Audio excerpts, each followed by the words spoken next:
aquí estamos de nuevo. Recuerdan, ya habíamos tenido una breve explicación sobre lo que era el simbolismo y ahora quisiera que tuvieran por ahí a la mano su línea del tiempo y en la última hoja que tienen la última entrada del vasito, el que está aquí. Si se fijan bien, en este caso el vasito está a la mitad. Y lo puse a la mitad porque era el impresionismo en la pintura. Desmarcó un poquito los cuadros, ya no decía que los cuadros debían ser al centro nada más, sino que muchas veces desde aquí, desde una parte del marco, salía una figura, muchas veces una figura principal. Y normalmente la pintura clásica pues dice que es al centro, con ciertas formas geométricas para que se conserve cierto equilibrio estético. Bueno, aquí, bueno, ya vieron esto, el vaso está a la mitad.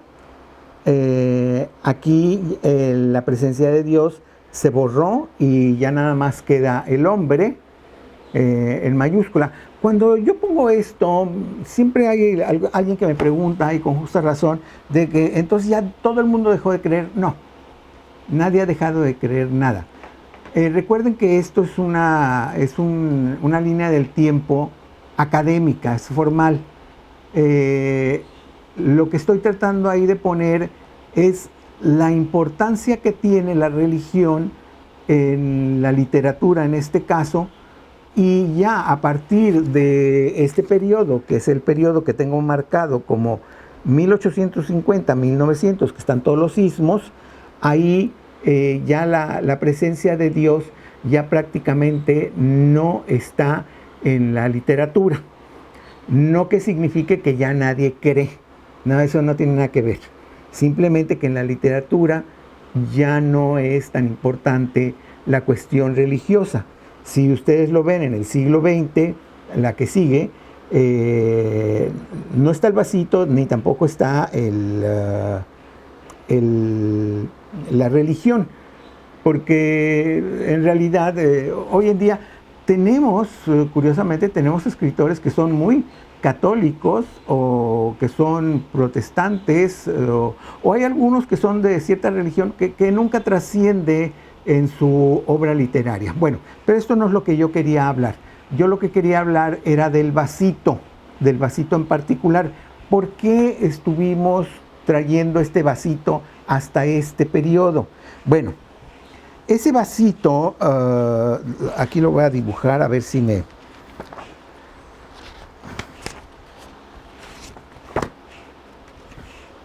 Estoy dibujando el vasito, no se me asusten.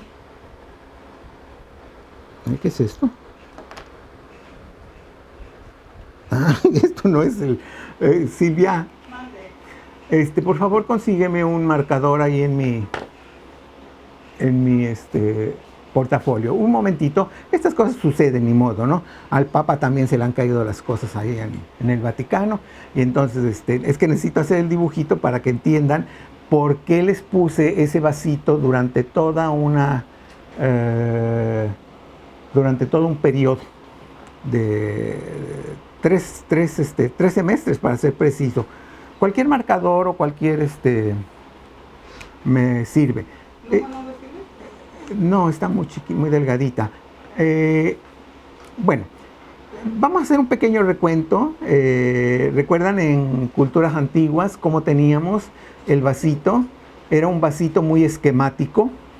Luego llegamos con los griegos y ya con los griegos el vasito empezó a ser un poco con volumetría, tenía volumen, tenía perspectiva.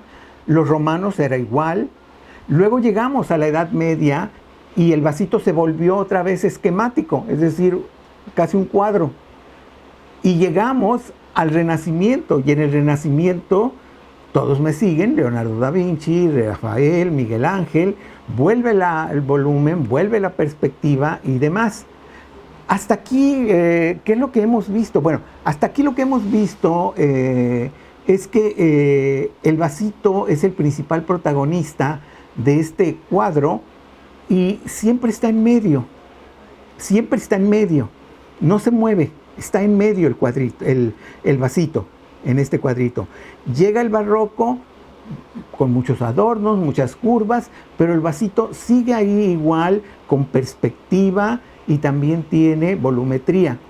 Luego viene el romanticismo, la ilustración, el romanticismo, y igual el vasito sigue de todos modos en medio, y el artista está enfrente de ese vasito.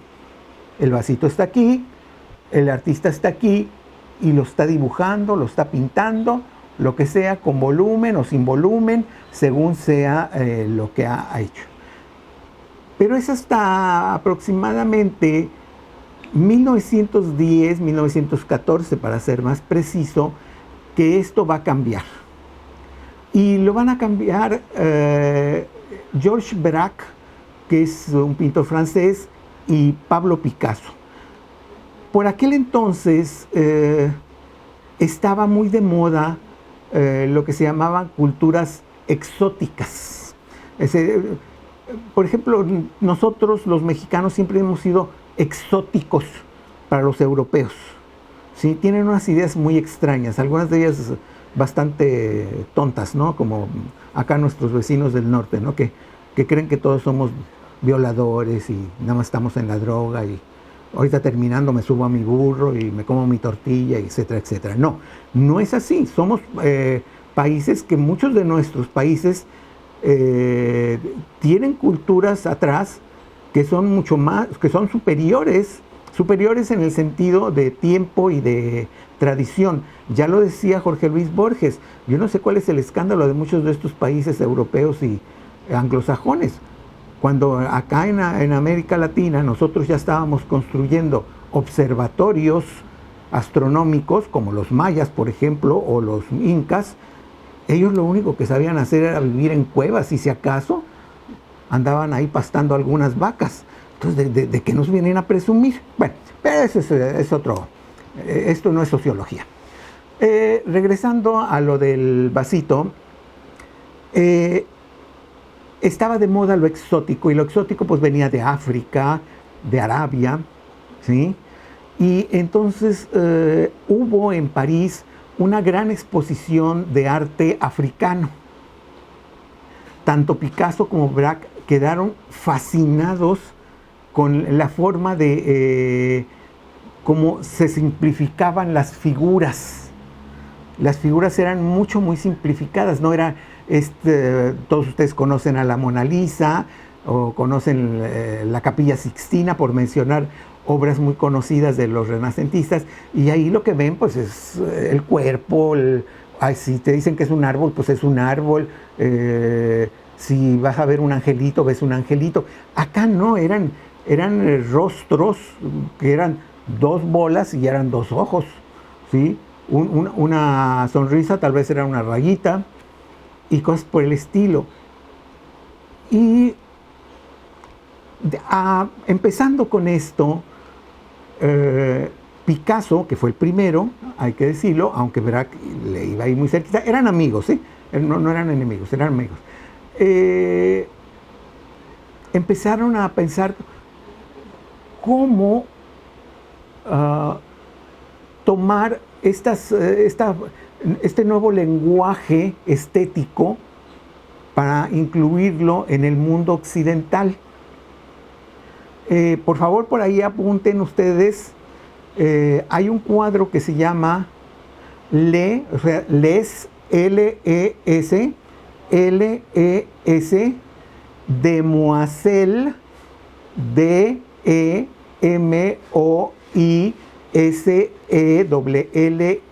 Demoiselle, una D con un apóstrofo, y ponemos A mayúscula, Vignon, d'Avignon, Le Demoiselle d'Avignon. Este cuadro muy famoso es el primero donde Picasso, aunque no deja todavía la forma de las personas, las está viendo ahí al frente y las pone, sí cambia ya los rostros,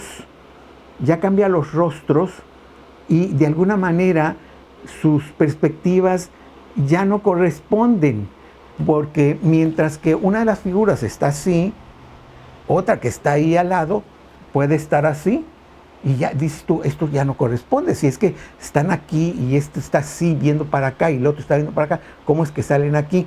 ¿Qué pasa ahí con ellos dos, con Braque y Picasso?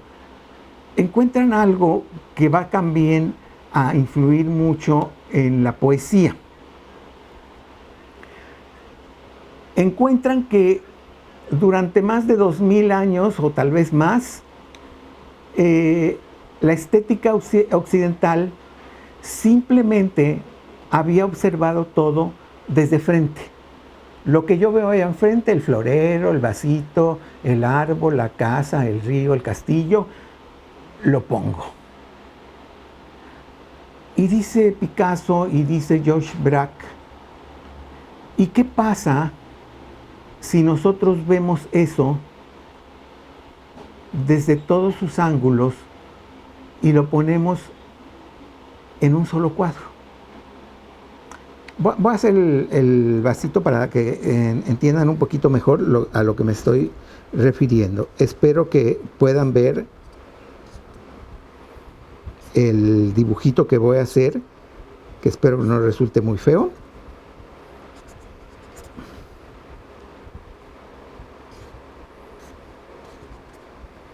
Ya sé que estamos en la...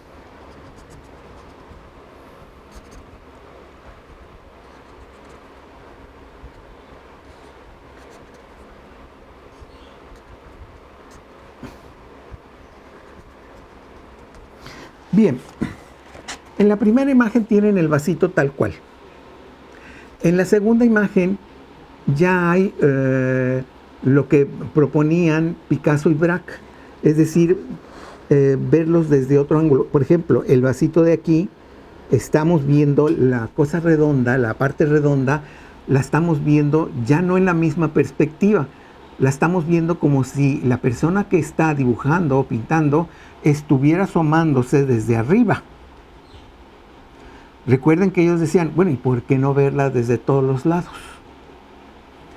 Y en la tercera ya es cuando lo están realmente viendo de todos los lados, de cómo se ve por un lado, cómo se ve arriba, cómo se repiten las imágenes vistas desde muchos ángulos. ¿Sí me siguen? Espero que sí. Bueno, esto se llama el cubismo. Tuvo una importancia capital en la pintura. En la literatura aparentemente no tuvo ninguna importancia. Aparentemente no tuvo ninguna importancia. Sin embargo, los escritores descubrieron que muchas veces se podían contar las historias desde muchos ángulos. En unas horita y media más o menos voy a comer un sabroso platillo que guisé en la mañana. En una horita y media más o menos voy a comer un platillo que guisé en la mañana. Me bañé muy temprano. Están arreglando afuera. Los pájaros cantan. Los gatos no me dejan y quieren comer. Me siento nervioso porque estoy sudando mucho. Se supone que entra un norte hoy y no termina de entrar.